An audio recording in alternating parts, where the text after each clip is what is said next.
성도님들 안녕하세요. 안녕하세요. 소리 잘 들리시나요? 네. 아니면 이쪽 끝에 계신 성도님은 좀 잘 안 들리실 수도 있을 것 같은데 좀 소리 어떠세요? 잘 들려요? 네, 다행입니다.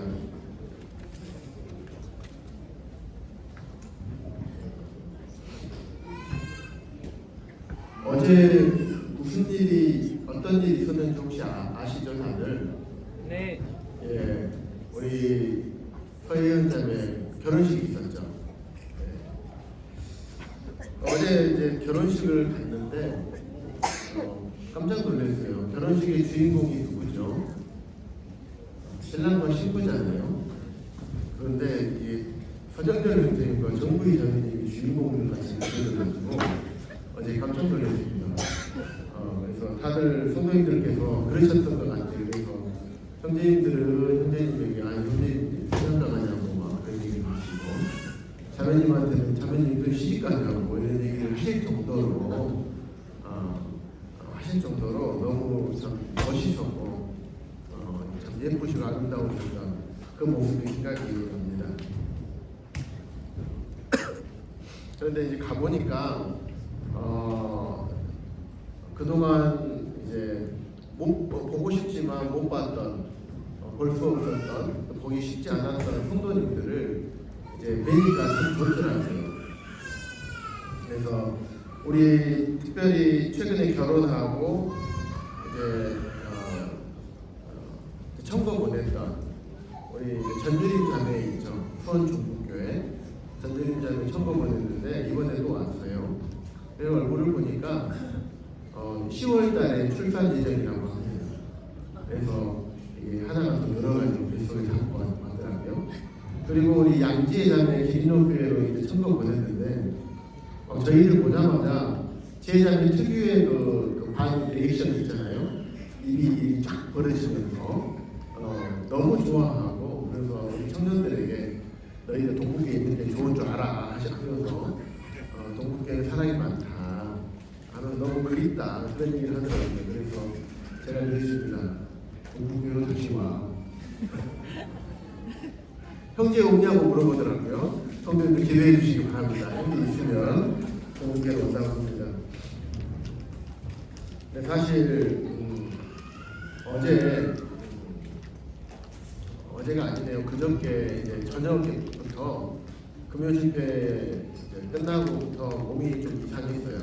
우리 아플 때 보면 아플 것 같잖아요. 그래서 금요일날 저녁부터 좀 그래서 일찍 잔다고 잤는데 토요일날 아침에 딱 눈을 새벽에 잠이 깼어요. 왜 깼냐면 목이 퉁퉁 부었습니다. 자다가 숨 쉬면 목이 아프고 그래서 새벽에 몇 번 깨고 아침에 일찍 일어나자마자 무슨 생각을 제가 했냐면요.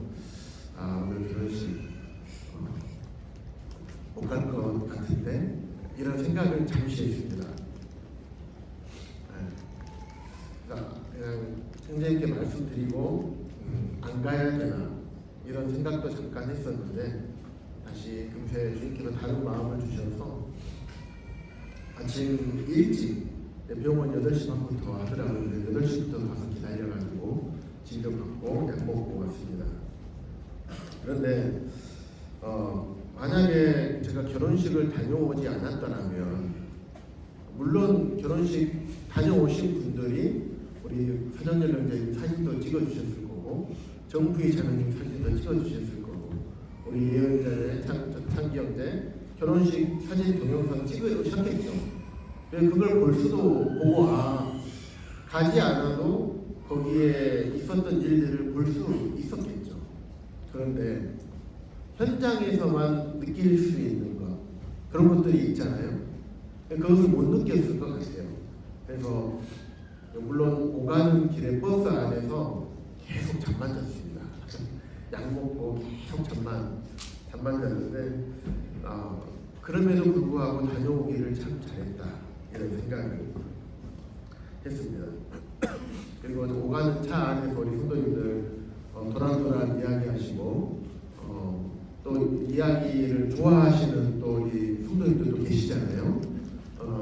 그런데 서로 여기서 주고 받고 이러시면서 웃으시면서 교제하시는 소리가 저에게는 좀 자장가처럼 들렸습니다. 그런데 이번에 주례 말씀에서 다 말씀이 다 항상 다 좋잖아요. 하나님 말씀이기 때문에. 그런데 특별히 이 한 말씀이 저는 생각이 났어요. 왜냐하면 오늘 말씀의 주제와도 좀 일맥상통한 내용이 이어서 더 좀 와닿는 것 같아요. 어떤 말씀이었냐면 결혼은 두 사람이 함께하는 동행이다. 아멘 되십니까? 네. 그냥 사람과 사람이 그냥 만나서 사는 것이 아니라 결혼은 두 사람이 함께하는 동행이다. 일생의 삶 동안 그 말씀을 하셨습니다. 그러면서 연약함이 보이더라도 그 연약함과 함께 동행해 주는 것, 이것을 말씀해 주셨어요. 참 그런 것 같죠. 남편과 아내가 결혼해서 우리 현재 자녀님들 싸운 것을 한번 손가락 세어 보시기 바랍니다. 물론 이게 한 손가락 안에 이제 드시는 분들이 있을지 모르겠지만 엄청 많이 셀 수도 없이 싸우고 다투고 그러죠. 그럼에도 불구하고 주님 부르시는 그날까지 또 함께 동행하고 연약함과 함께 동행 하다 보면 그 안에서 하나님께서 결혼이라는 비밀을 통해서 누리게 하신 그 비밀을 알게 됩니다. 그래서 오늘 준비했던 말씀의 주제 함께함의 유익입니다. 함께함의 유익. 결혼하기 전에는 각자의 삶을 살아왔죠. 내가 속해 있는 가정, 내가 속해 있는 환경 가운데서 각자의 가치관과 사고방식, 생활습관 이런 것들이 각자 살아왔어요. 그런데 결혼하면 이제 함께 사는 것뿐만 아니라 함께 인생을 살아가고 함께 동행하고 함께 신앙의 길을 걸어가야 하는 것이 바로 부부간의 동행이죠. 교회 안에서도 우리 성도님들과도 마찬가지가 아닌가 생각이 들었습니다. 우리도 동부교회에 오기 전에 그 전에는 구원받기 전이겠죠. 구원받기 전에는 우리 각자의 가치관과 세상의 가치관과 또 개인적인 가치관을 가지고 살았는데 구원받고 난 이후에는 우리 세상의 가치관이 아닌 이제 주님께서 우리에게 알려주신 주님의 가치관을 온전히 갖고 살지는 못하지만 그래도 주님의 가치관을 가지고 살아가려고 하고 있죠. 그리고 이제 교회 안에 함께 더해지게 되면 또 이전에 어떤 교회에 있었던지 저는 예전에 남원에서 구원받고 남원에서 10년 동안 주님을 섬겼죠. 그러다가 2013년에 광주로 제가 오게 됐고 지금 광주 동부교회에서 함께 섬기고 있습니다. 그래서 이전에 교회에서 어떻게 섬겼든지 간에 그것이 중요한 게 아니라 이제는 광주 동부교회라는 한 공동체 안에서 우리가 함께 동행하는 이렇게 성도들이 되게 될 것입니다. 그래서 서로의 어떤 사고방식, 이전 교회에서 갖고 있던 어떤 여러 가지들 이런 부분들이 조금 다를 수 있습니다. 교회마다 인도하는 장로 형제님들의 스타일이나 어떤 방식이 다르기 때문에 다를 수 있습니다.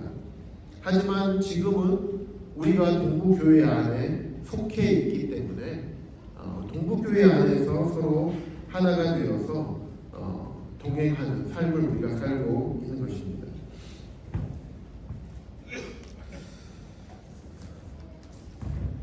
우리 5월은 가정의 달이죠. 여러분들 가족 생각하면 제일 먼저 떠오르는 단어가 어떤 단어가 떠오르십니까? 한번 떠올려 보시기 바랍니다. 따뜻함, 화목함, 편안함, 즐거움과 행복, 또 자꾸 보고 싶고 함께 있으면 그냥 좋고 좀 그렇죠. 우리 가족이 있을 때 야 소리 질러도 얼마나 귀엽고 사랑스럽습니까? 그 소리가 안 들리면 듣고 싶어요. 자기가 그 예배 때 막 돌아다니잖아요. 부모님 마음은 막 안 돌아다녔으면 좋겠다고 생각하지만 그게 전혀 방해가 되지 않고 참 그 발자국 소리가 참 마음을 즐겁게 하는 것 같아요. 물론 제 배로 난 자녀는 아니지만 그래도 우리에게 있어서 우리의 손자고 우리의 자녀 같잖아요. 그게 우리 교회 안에서 함께하는 시구 같습니다.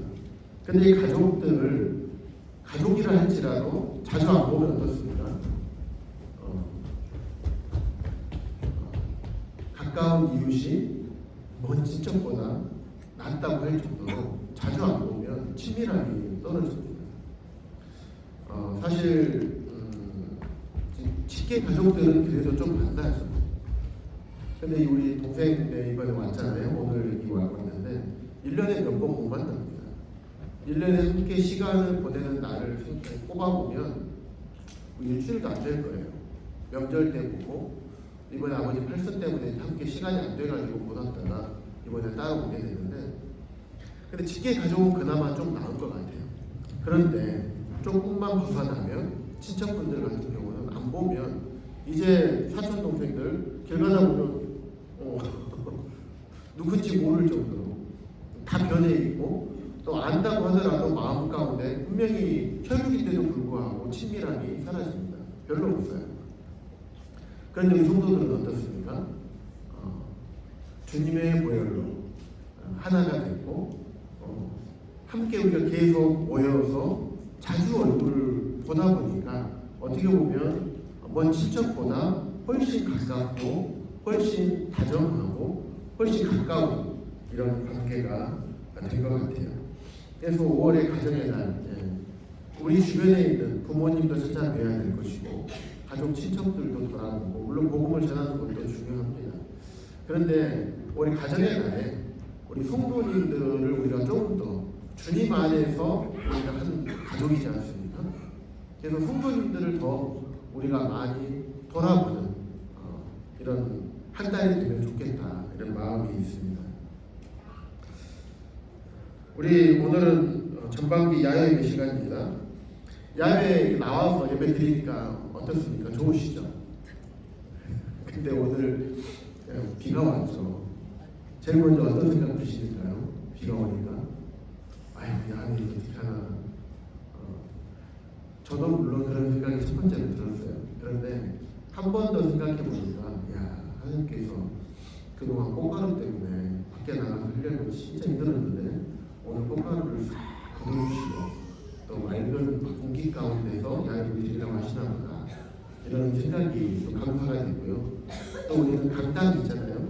또 강당에서 하니까 또 우리 야외 프로그램을 준비하시는 우리 형제님께서 어쩌면 비 오는 것을 아시고 실내에서 하는 프로그램을 준비하셨지 않았을까.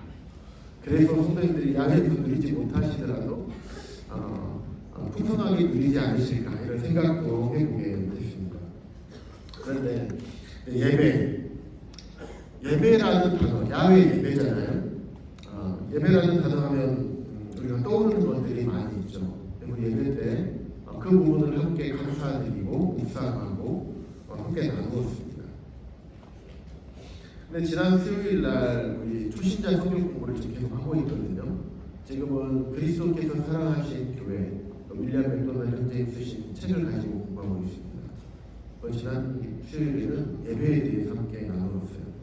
그러면서 예배, 모이는 것, 함께 하는 것 이런 부분을 생각하면서 우리 한 3, 4년 됐나요? 코로나 때 우리 동국교회가 그 코로나 시기를 거쳐오면서 이 예배 시간을 어떻게 했었는지를 이야기를 나눈 적이 있어요. 우리 동국교회 그때 다 기억하시죠? 물론 그때 안 계셨던 성도님들도 계시지만 이게 좀 낫네요. 네, 감사합니다. 안 계셨던 분들도 계시지만 잠깐 말씀을 드리면 그때 전국에 있는 많은 교회들 물론 다 그런 건 아닙니다만 많이 못 모였죠. 그래서 우리 교회는 어떻게 해야 될까 모이자라고 회의하고 하면서 결론이 어떻게 나냐면요, 모이자. 산이나 들로 사람들이 없는 바다로 가서 모이자. 이래가지고 그런 곳들을 찾아다녔어요. 그래서 영광에 있는 한마음공원이라고 있습니다. 영광 원자력발전소 그 옆에 있는 공원이에요. 바닷가에 사람도 없어요. 그래서 저희만 딱 갔습니다. 아니나 다를까 가서 막 저희가 음식이랑 짐 싸가지고 막 줄줄이 막 한참 올라가야 되거든요. 몇백 미터 올라가야 됩니다. 그러니까 관계자들이 막 뛰어나와서 신고하고 여기서 못 한다, 하면 안 된다. 아니 사람이 아무도 우리밖에 없는데 왜 하면 안 됩니까? 야외에서는 100명 이상 모여도 되는 거 아닙니까? 거리두기하고 또 야외인데 우리밖에 없는데 하면 안 됩니까? 이러면 아예 무작 안 된대요. 그래서 다시 그 가지고 왔던 짐을 다시 가지고 내려와서 어떻게 해야 되나 할 때 우리 형제님들 막 휴대폰 구글맵으로 찾아가지고 그래서 무안에 있는 바닷가에 송림이 있었어요. 거기 들어가가지고 거기를 찾았어요. 그런데 거기는 바로 건너편에 또 축사가 몇 개 있어요. 그러니까 냄새도 이제 솔솔 좀 올라오기는 했지만 그래도 저희밖에 없었고 인적이 아주 드물어서 거기서 예배를 드릴 수 있었습니다. 그리고 또 그 다음 주 뭐 어떻게 해야 될까 하다가 이 화순 여기 능주 원화 보면 이 로타리 있죠? 그쪽 뒤에 보면 영벽전이 있습니다. 거기 가서 성도님들 다 또 예배를 드리고 이제 말씀을 듣고 있는데 어떤 자전거 동호회 분이 한 분이 오셔가지고 저쪽에 딱 보고 계시더라고요. 그러더니 예배 말씀 딱 끝나고 나니까 이제 관계자분들 뭐 이렇게 군청이랑 민주면사무소 뭐 이렇게 해가지고 오셨어요. 그래서 여기서 모이시면 안 된다. 안 한다 가겠다. 다 끝났으니까. 주님께서 그렇게 하셨어요. 뭐 이렇게 하고 그 다음에 이제 너무 쫓겨다니다 보니까 밖에서도 못하고 그럼 어떻게 하냐. 그냥 안에 삽시다. 해가지고 최대한 거리 유지를 하고 오실 수 있는 분들이 한해서 오시고 또 마음에 어려움이 있으시면 가정에서 하시고 이렇게 하는 걸로 합시다. 그때는 거의 전면 금지했는데 저희는 했습니다. 그때 이제 뭐 풍양동 주민센터랑 북구청이랑 뭐 시청이랑 이런 데서 다 나왔어요. 그래서 저희가 뭐 죽으면 죽으리라까지는 아니지만 벌금을 물리면 벌금을 내리라 이런 마음으로 모였고 그분들이 오셨을 때 저희가 이제 보여드렸어요. 이렇게 한 20여 분 정도나 이렇게 안 오신다. 그리고 거리 2m 이상 두고 있고 방역 수칙을 잘 지켜가면서 하고 있습니다. 그런데 이것도 못하게 합니다. 우리 이렇게는 못하게 하면 우리는 어쩔 수 없다. 그러더라도 우리는 모이겠다. 그러니까 마음대로 하셔도 좋습니다. 하고 이제 그때는 이제 배를 이렇게 내놨죠. 알아서 하시라고. 그런데 그분들이 딱 그 체크리스트가 있더라고요. 체크리스트 체크하시는데 예, 목사님 무슨 말씀인지 잘 알겠습니다. 하면서 우리가 잘 하고 있다고 체크하겠습니다. 하고 그 뒤부터는 그냥 모였습니다. 제가 무슨 말씀을 드리고 싶냐면 우리가 왜 모여야 그렇게까지 하면서 모여야 했는가? 정부에서 하지 말라고 하는데도 우리가 왜 그렇게 할 수밖에 없었는가? 물론 예배를 이렇게 온라인으로 참여할 수 있죠. 코로나 시기 때 온라인 예배라는 단어가 교계에 처음 나왔어요. 그전에는 온라인 예배라는 게 없었습니다. 초대교회에도 그런 말이 없죠. 초대교회에서도 이제 성도님들이 함께 예배드리고 또 떡과잔을 함께 하고 그리고 몸이 아프시거나 연로하신 분들을 위해서 집사님들이 이렇게 사도들과 함께 떡과 잔을 가지고 오후에 가서 그분들과 함께 또 예배드리고 이런 일들을 행했었습니다. 근데 그때 당시에는 뭐 휴대폰도 뭐 인터넷도 안 되고 스트리밍도 안 되니까 할 수 없었겠죠. 그런데 코로나 시기를 지나오면서 뭐 이런 온라인 예배 이런 것들이 생겼어요. 물론 우리에게 그 장점이 있었죠. 어쩔 수 없이 함께하지 못한 그런 마음, 그런 분들에게는 이게 참 소중했죠. 그리고 제가 병원에 3주 입원해 있으면서 너무 함께하고 싶은데 함께할 수 없고 갈 수가 없습니다. 그래서 막 휴대폰 이제는 한번 말씀드렸죠. 휴대폰에 제 얼굴이 막 눈이 들어갈 정도로 성도들과 함께하고 싶어서 그랬었습니다. 함께 하지 않아도 이걸 통해서 함께 할 수 있지만 현장에서 함께 하는 것과 또 화면으로 보는 것하고는 참 많은 차이가 있는 것을 알 수가 있습니다.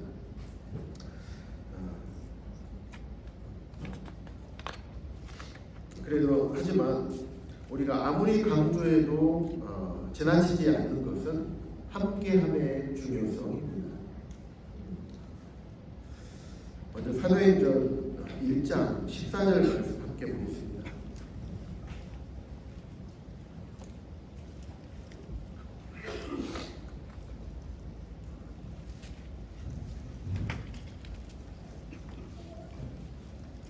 사도행전 1장 14절입니다. 제가 읽어드리겠습니다. 여자들과 예수의 어머니 마리아와 예수의 아우들과 더불어 마음을 같이하여 오로지 기도에 힘쓰더라.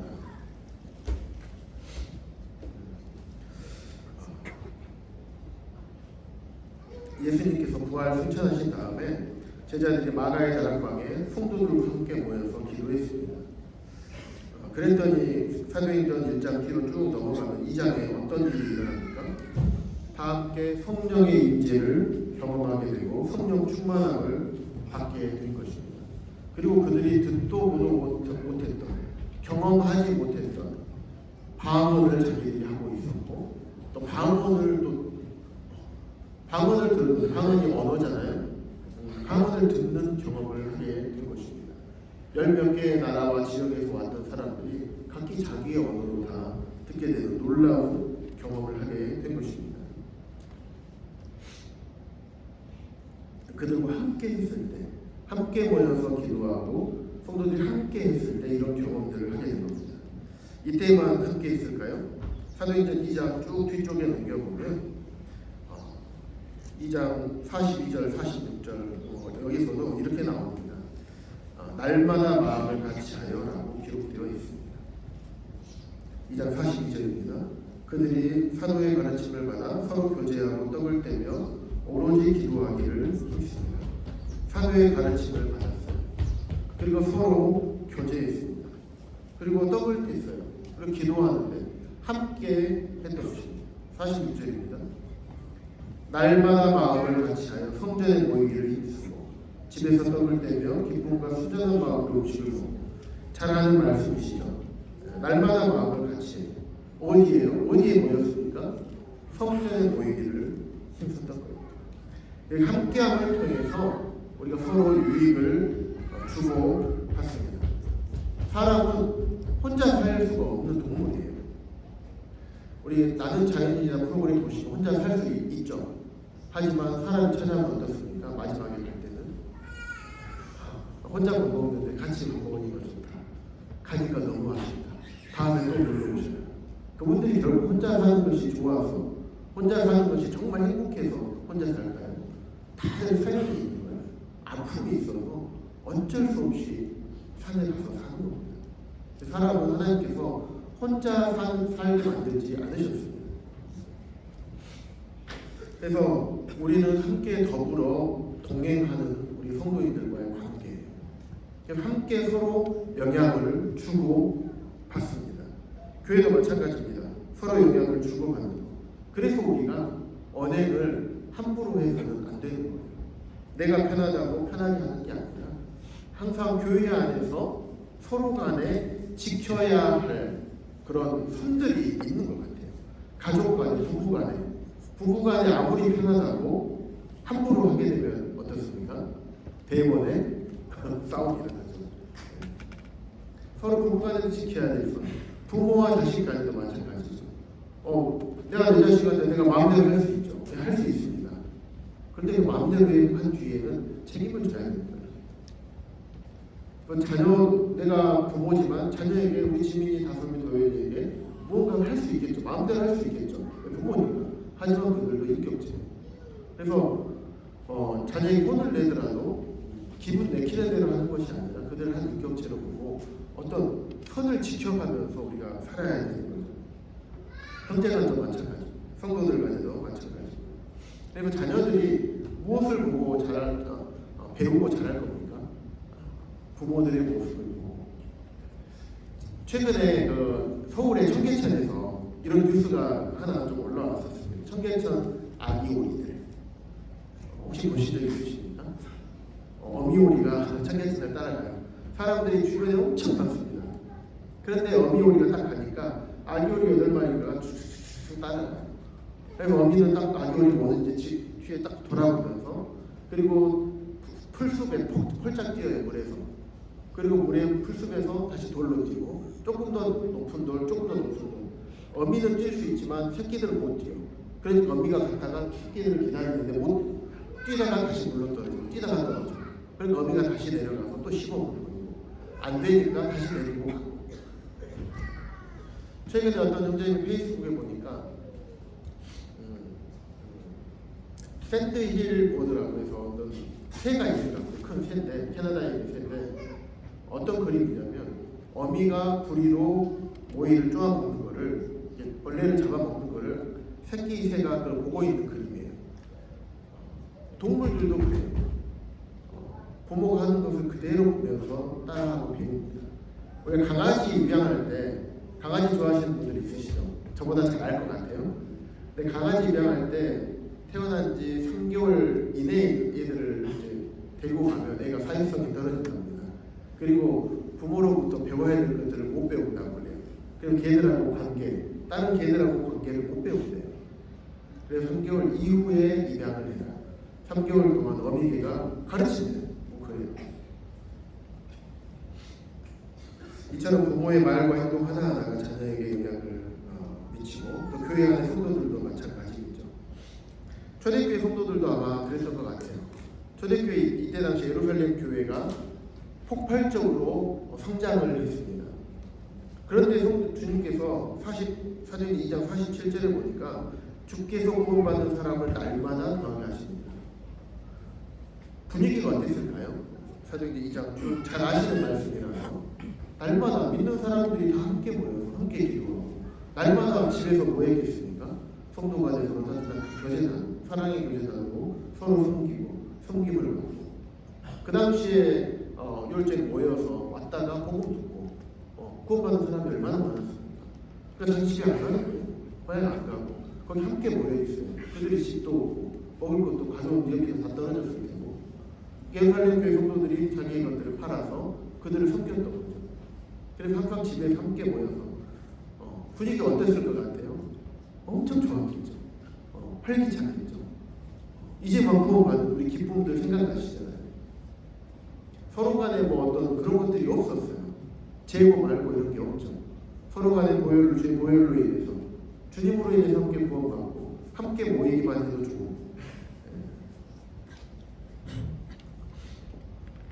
그래서 예루살렘 교회 사도행전 2장 40절 이하 말씀을 쭉 보면서, 야, 예루살렘 교회 분위기가 어땠을까? 그런데 이때 당시 사람들이 핍박이 없었을까요? 예루살렘 교회 성도들을 바라보는 시각이 어땠을까요? 좋지 않았겠죠. 예수님 못 봐가 죽은 지 얼마 안 됐을 시점이잖아요. 핍박이 있었던. 그럼에도 불구하고 그들은, 그 성도님들은 이런 모습들을 보여주었다는 것입니다. 우리도 이런 분위기를 참 만들어 가야 되지 않겠습니까? 예루살렘 교회 성도의 분위기, 우리 교회도 마찬가지죠. 우리가 함께 동행하는, 주의 보혈로 인해서 하나 된 형제 자매들이기 때문에 초대교회 성도들이 날마다 모이기를 힘썼고, 모여서 무엇 했습니까? 서로 교제하고 사랑의 교제 했죠. 주님을 기억하는 교제, 말씀을 가지고 함께 교제하고, 어떻게 복음을 전할 것인지 교제했겠죠. 떡을 떼고 또 사도의 가르침을 받았습니다. 함께 기도해야 됩니다. 그래서 우리 이렇게 함께 모여서 예배를 드리고 함께 모여서 말씀을 듣는 거. 우리 성도님들 어떻습니까? 예배와 말씀. 예배와 말씀. 예전에 저는 이렇게 생각했어요. 예배는 중요하고 말씀은 덜 중요하고. 그래서 급한 일이 있을 때 예배는 드리고 말씀은 안 듣고 가기도 하고 그런 적도 있습니다. 그런데 말씀을 보면 볼수록 예배와 말씀은 거의 동일하게 함께 이루어지는, 그만큼 중요한, 거의 동일한 중요성을 가지고 있다. 이런 생각들을 하게 됐습니다. 사도행전 20장 7절 한번 볼까요? 사도행전 20장 7절이 예배가 주일날 정착된 모습이 기록되어 있는 말씀이 사도행전 20장 7절 말씀 이하의 말씀입니다.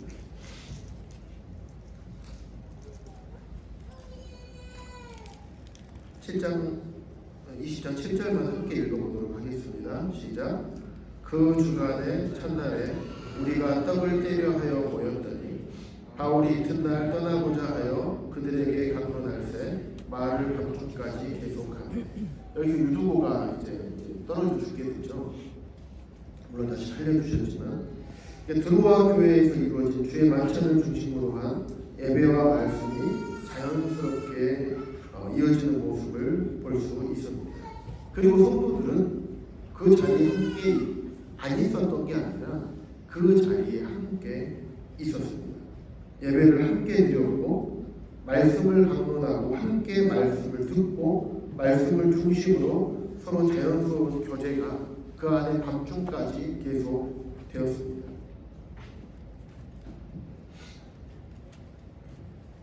그래서 우리가 예배를 생각할 때 예배와 말씀을 함께 생각하면 좋겠습니다. 그래서 예배 시간도 중요하고 하나님의 말씀의 시간도 중요합니다. 예배 시간은 다들 잘 아시는 것처럼 주님께서 우리에게 베풀어 주신 은혜와 사랑, 또 주님의 어떠하신 주님의 죽으심과 부활하심과 다시 오심, 또 우리가 가야 될 곳, 천국을 소망하는 기쁨과 감사가 넘치고 또 때로는 우리 자신을 되돌아보기도 하는 시간. 그래서 우리가 하나님께 영광을 돌려드리는 시간, 무엇을 해주십시오라고 간구하는 시간이 아니라 오로지 주님께서 우리에게 베풀어 주신 은혜를 기억하며 감사와 찬양으로 영광 돌려드리는 시간이죠. 말씀 시간.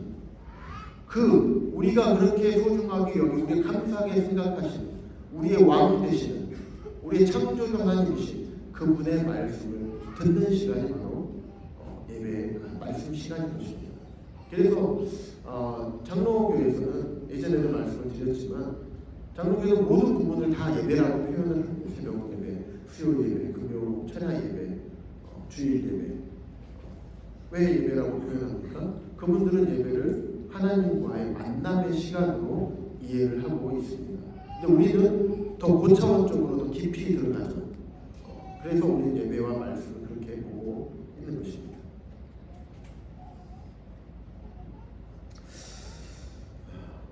예배, 우리가 왜 굳이 이 자리에 함께 물리적으로 함께 모여서 함께 해야 됩니까?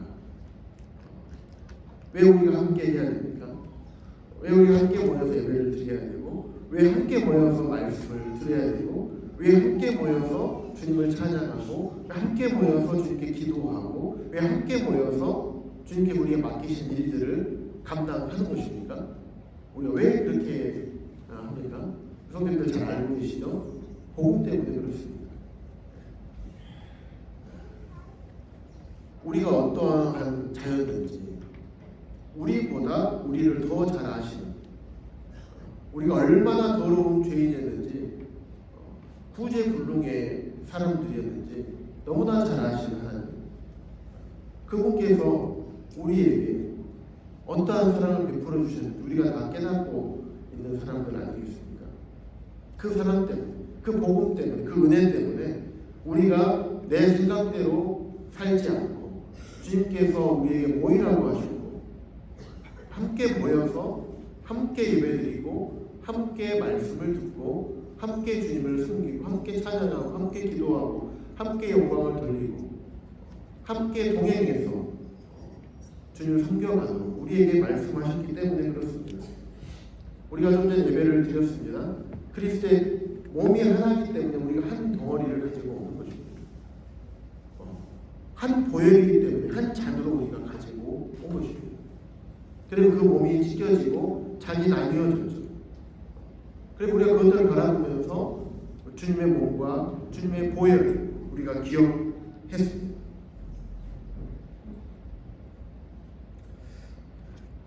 그래서 떡이 하나이고 잔이 하나인 것처럼 우리가 한 떡과 한 잔에 참여한다는 것은 우리가 하나라는 것을 우리가 스스로 고백하는 겁니다.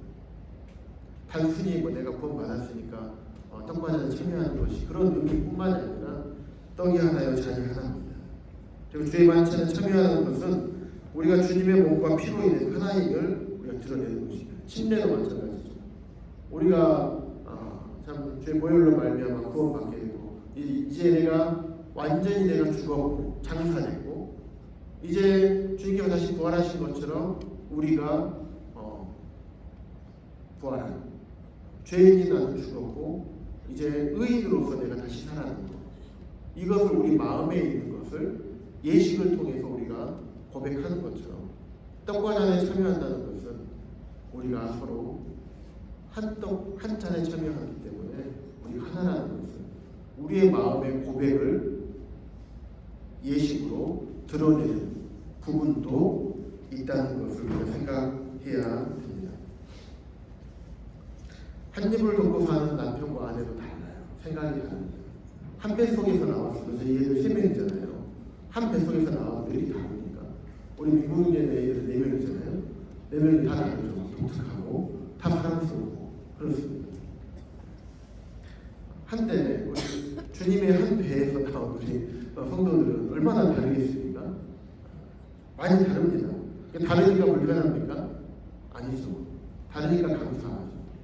나에게 오는 것들이 다른 성도님들에게 있잖아요. 그래서 함께 모여서 함께 주님을 섬기고 주님의 일들을 감당하라고 하시는 것 같습니다. 어떤 분이 이런 얘기 했습니다. 누군지 밝히진 않겠습니다. 그래서 다를수록 함께 모여야 된다. 왜 그런가 들어보니까 사상과 생각과 여러 가지 생각들이 다르고 어려울 수 있지만 자주 모이고 함께 참 모여서 시간을 갖고 이야기를 했을 때 오해가 줄어든답니다.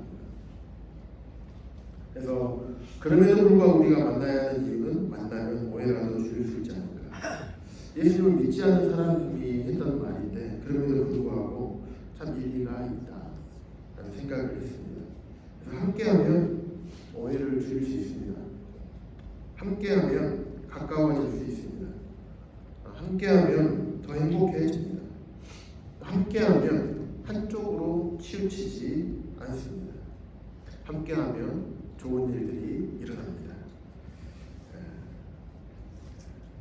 교회 안에는 예배의 말씀, 또 각종 정규 집회들, 또 비정규적으로 모이고, 또 교회 학교 활동들 많이 있습니다. 또 여러 가지 섬김의 자리들이 많이 있습니다.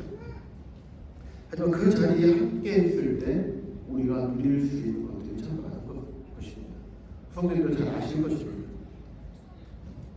그래서 저는 자녀들에게 중요하게 가르치는 것 중에 하나가 중요하게 가르치는 것들이 여러 가지가 있는데 그 중에 하나가 있어야 할 자리에 있는 것, 이것을 가르치고 있습니다.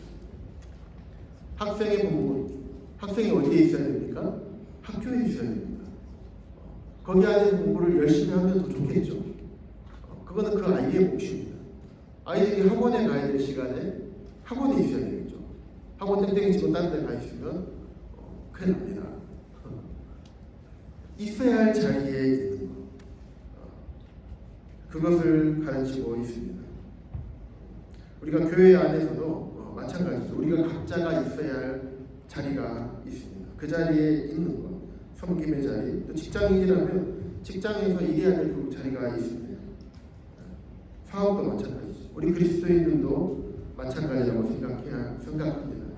우리가 마땅히 있어야 할 자리, 함께 있어야 할 자리에 함께 있을 때 하나님께서 우리에게 주고자 하시는 유익들을 우리가 누릴 수 있습니다. 그 자리에 있으면서 잘할 수도 있고 못할 수도 있어요. 못한다는 말은 제가 빼겠습니다. 잘할 수도 있고 잘 못할 수 있습니다. 또 덜 잘할 수 있습니다. 하지만 그것보다 중요한 것은 함께 하는 겁니다. 마치 콩나물 시루에 물을 부었을 때 물이 쭉쭉쭉쭉 빠져나오지만 콩나물 시루 안에 있는 콩나물이 어떻습니까? 그걸 잘하는 거예요. 우리가 함께 했을 때 그렇게 되는 것입니다.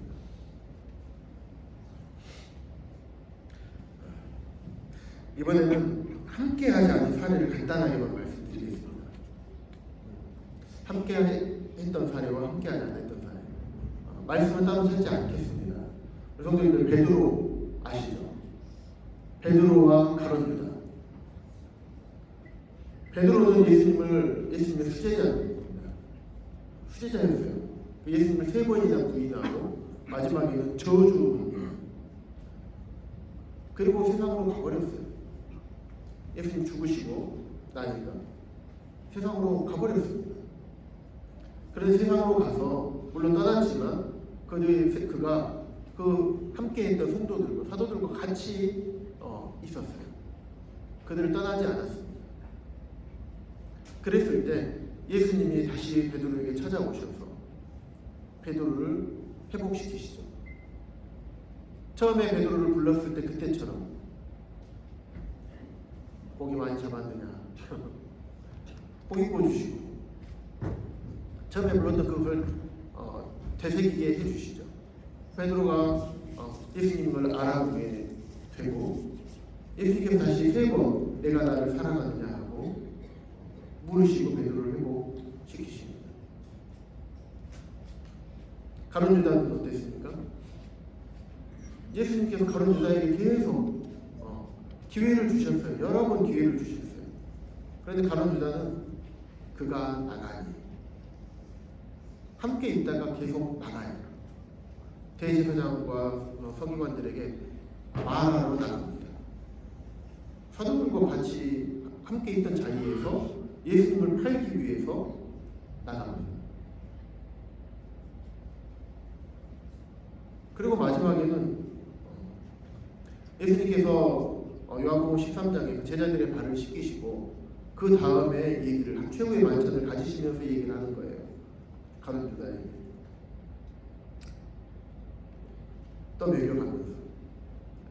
그런데 가룟 유다는 그거를 알아채지 못해요. 그리고 나가버려요. 그가 나가니 곧 밤이로라. 함께 있는 자리에 함께하지 않으면 그렇게 됩니다. 그래서 베드로는 함께 있었습니다. 그래서 그 죄가 드러났고 또 책망을 받았어요. 그랬죠? 하지만 베드로는 회복이 됐습니다. 근데 가룟 유다는 어땠습니까? 떠났고 또 거기 숨겨졌죠. 합류가 되고 근데 결국은 그게 굳어지고 예수님께서 여러 번 돌이킬 기회를 주셨음에도 불구하고 그렇게 하지 않았어요. 그래서 그의 결국은 자살로 마감이 됐습니다.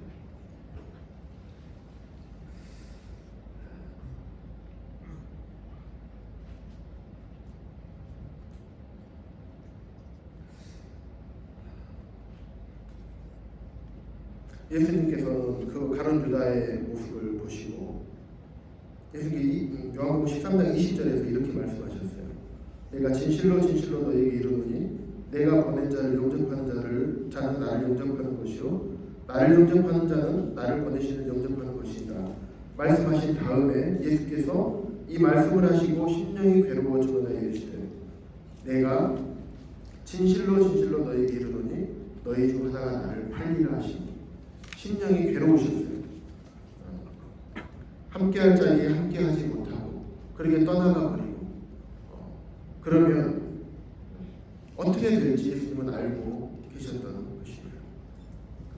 그런데 진짜 여기가 더 기가 막혔던 것은 말씀을 보면서 기가 막혔던 것은 예수님이 친히 제자들의 발을 다 스스로 씻겨주시면서 발 씻겨주신 하셨던 말씀들을 다 기억하시잖아요. 제자들이 그렇게 대하셨어요. 그것을 다 받으면서도 가룟 유다가 그랬다는 것입니다. 21절에서 진실로 진실로 너에게 이르노니 너희 중 하나가 나를 팔리라 이렇게 했을 때 가룟 유다가 예수님 죄송해요. 제가 바로 그러려고 했어요. 잘못했습니다. 마음에 양심에 찔림 받아서 그렇게 얘기했으면 어쩌면 돌이킬 수 있지 않았겠습니까? 그 기회를 놓친 것입니다. 또 한 조각을 주셨을 때 그때라도 정신을 차렸으면 어땠을까? 안타깝게도 가룟 유다는 예수님과 제자들과 함께하지 않고 나갔습니다. 그래서 거기서 31절에 그가 나가니고 밤이라. 베드로는 비록 예수님을 3번이나 부인하고 저주했고 다시 일상으로 돌아갔지만 예수님께 자신의 잘못을 인정하고 회개하고 제자들과 함께하고 있습니다. 금세 그분이 예수님이라는 것을 깨닫게 되고 그분 발 앞에 다시 엎드려서 주님께서 회복시켜 주셨습니다. 그래서 예수님과 똑같이 십자가에 못 박혀 죽을 수 없다. 그래서 십자가에 거꾸로 달려 죽음을 맞이했습니다. 말씀을 정리하겠습니다. 초대교회 성도님들은 함께 했습니다. 베드로도 비록 연약해서 넘어졌지만 끝까지 함께 했습니다. 함께 했을 때 회복되었습니다. 하지만 가룟 유다는 함께하지 않음으로 망하게 되었습니다.